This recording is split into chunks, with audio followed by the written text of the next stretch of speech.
Hello, welcome you all back to the course operating system. In this video, we are going to learn about CPU scheduling.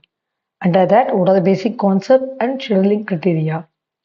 So let's start with what is CPU and IO burst and what is CPU scheduling and what is the role of dispatcher and what are the criteria for scheduling and what are the optimization criteria for a scheduling algorithm.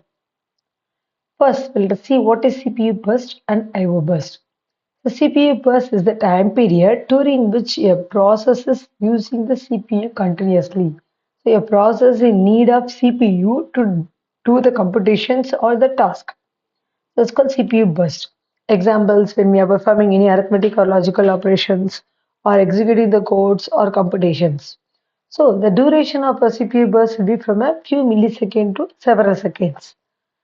Example, if a process is involved with too much of CPU burst, say I can call it as a CPU bound process, a process with a long CPU burst and it has a nature of short IO burst.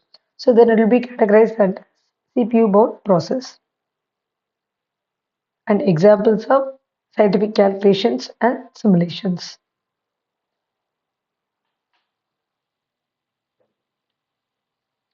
Similarly, there is called IO burst. The time period when the process waits for an IO operation to complete is called IO burst. And when you take this an example, so these are like reading or writing a file, waiting for the user input, or receiving a data from a network where it involves more input-output operations. The time taken is called an IO burst. And normally the duration for an IO burst will range from a few milliseconds to several hundred milliseconds. It takes longer time than a CPU burst. And when you take IO bound process, it has a nature of frequent and long IO burst and very short CPU burst.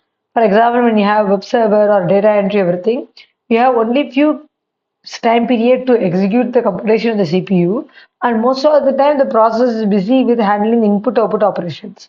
So those processes have to be IO bound process. Now, in CPU scheduling, why we need to bother about the CPU burst and IO burst? Because every process follows a repeated schedule or repeated nature cycle of CPU burst and IO burst and followed by a CPU burst is a pattern. This pattern repeats until it completes its execution. For example, when you take this a file, it's load a file, load, and then it's add and read from the file, and then CPU burst is over. I'm reading from the file. There it is waiting for an IO. It's an IO burst. Then again, I'm storing the increment value and making the computations a CPU burst. When you take this, everything is have follow up CPU burst and IO burst. I can segregate them. So this is a simple program where we can understand that every process have a combination of CPU burst and IO burst. So when we need to have a CPU bound and IO bound process must be interleaved. Why? To maximize the CPU utilization. For example, if your processor is busy with this IO burst, this time period, I'll make use of other process to wait and complete the CPU because the CPU is the most wanted resource in your system and I want to maximize the utilization of the CPU. So to increase the utilization of the CPU, I have to allocate the resources, allocate the process to the CPU in such a way that maximize the utilization. So I have to know about the balance of CPU and IO board process.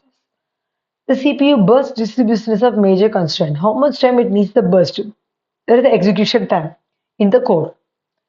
So the CPU scheduler select the next ready process whenever a CPU burst ends.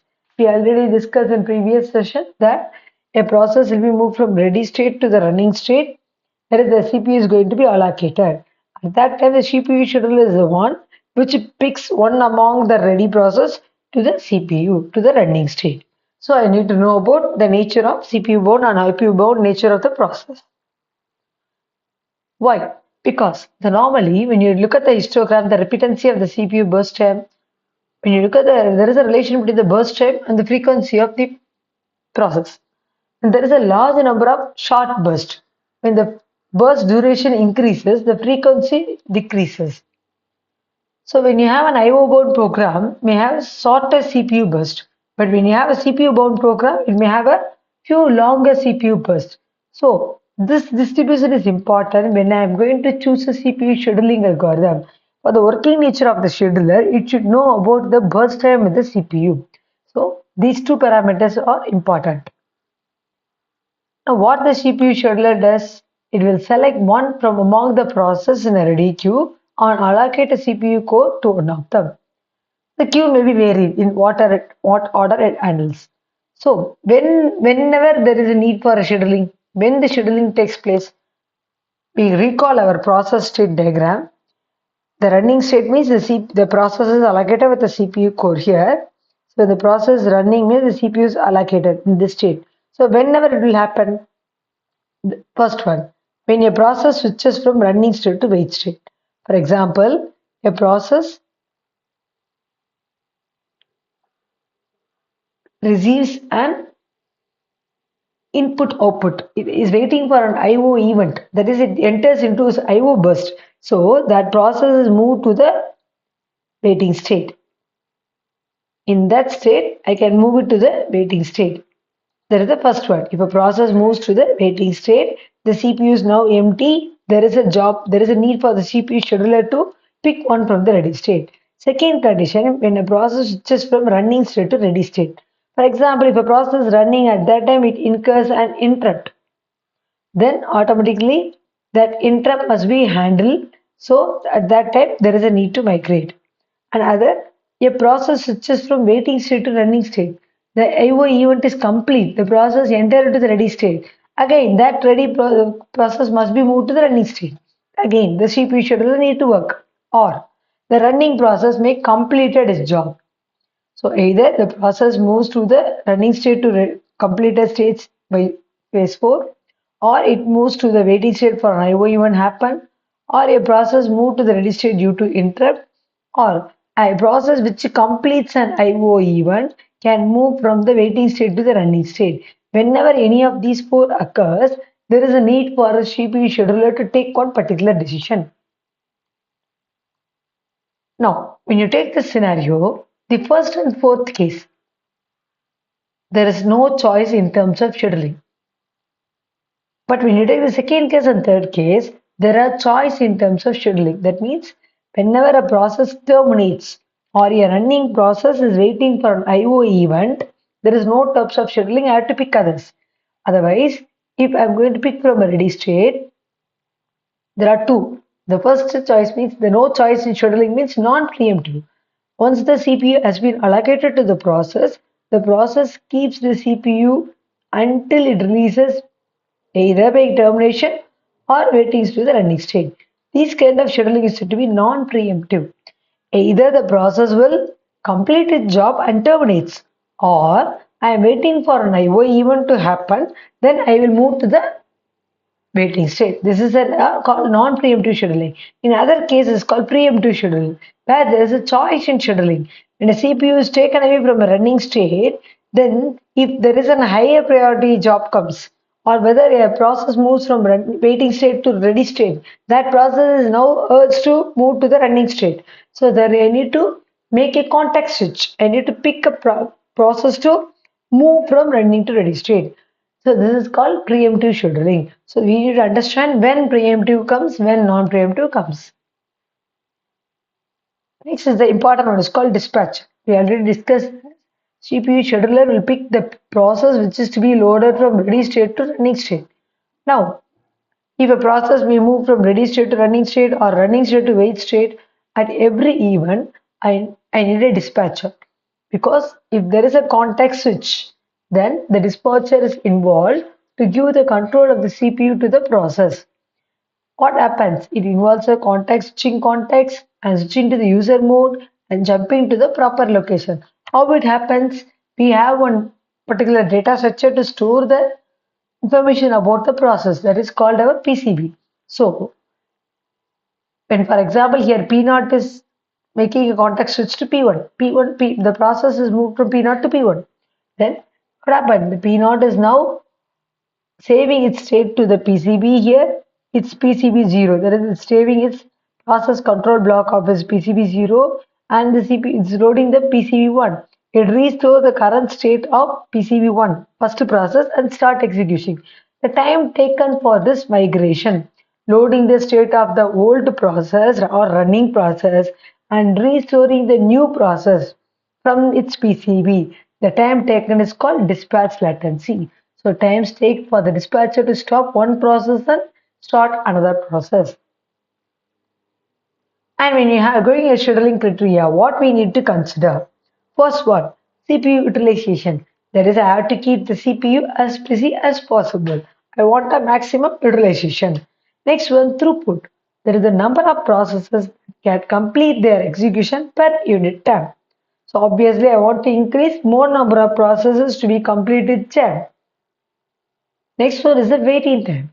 Amount of time a process has been waiting in the ready queue. How long a process is waiting for the CPU to get served. And next one is the response time. Amount of time it takes from when a request was submitted until the first response is produced. It's not about the completion, it's about the first response. Remember, first response. And last one, turnaround time. It is the amount of time to execute a particular process. So it includes the wait time and the execution time. So now these are the criteria based on which a scheduling algorithm picks one process from a ready state to running state. Now what will be our objective? While you're designing a scheduling algorithm or picking up one which is suitable for our processor, then the optimization criteria is how to maximize the CPU utilization and maximize the throughput. That means I need to minimize the turnaround time, I need to minimize the waiting time and response time. Obviously, when these three items are minimized, that is the turnaround time, wait time and response times are minimized, obviously it ends up in increased CPU utilization and throughput. So overall, we discussed in this session about what is the relation between CPU and IO1 process and what are the necessary for interleaving these processes to achieve maximum CPU utilization, which influences the selection of CPU scheduling algorithm. And what about dispatch latency and what are the scheduling criteria that determines the performance. So now from this topic would be discussed, we are going to review some multiple choice questions. First question, in CPU scheduling, which metric refers to the total time a process spends in the ready queue? Options are turnaround time, wait time, response time, and burst time. Question itself, they are clearly mentioned that they want to know about the ready, how much a process spends in the ready queue, right? So, ready queue means it will obviously it is in the state of waiting time. Yes. Because turnaround time involves your total time to complete the job. Wait time is which involved to waiting in the ready queue. Response time is to first response given by the CPU. Burst time is your execution time. So now let's see the next exact question. A process performing arithmetic calculations is currently in which phase? Options are IO burst, ready queue, CPU burst, and waiting state. Here they have clearly given it is performing an arithmetic calculation. So some calculations is going on.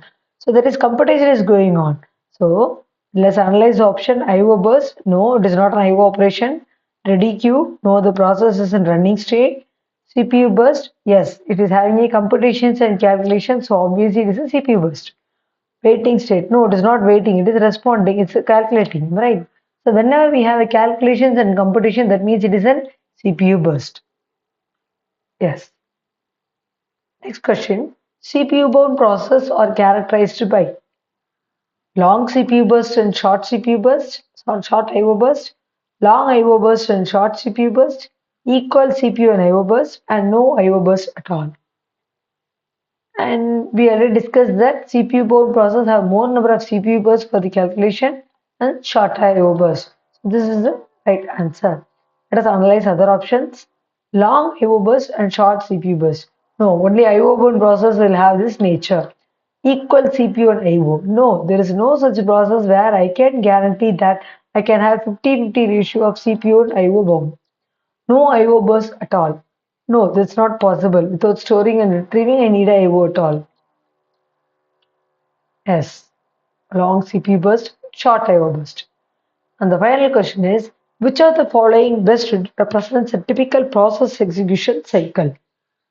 Options are CPU burst followed by completion, or I/O burst followed by CPU burst followed by completion, or CPU burst followed by I/O burst and again followed by CPU burst, and the pattern repeats until it completes, and I/O burst and completion. Let's analyze. A process starts with the CPU burst, that's fine, but it immediately completes. There is no I/O at all. And here a process starts with I/O burst. It's not possible. And it goes to CPU burst, it completes. Was not possible.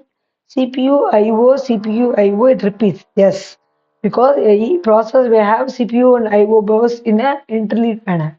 And a process starts an IO and ends with IO. No, this is not possible.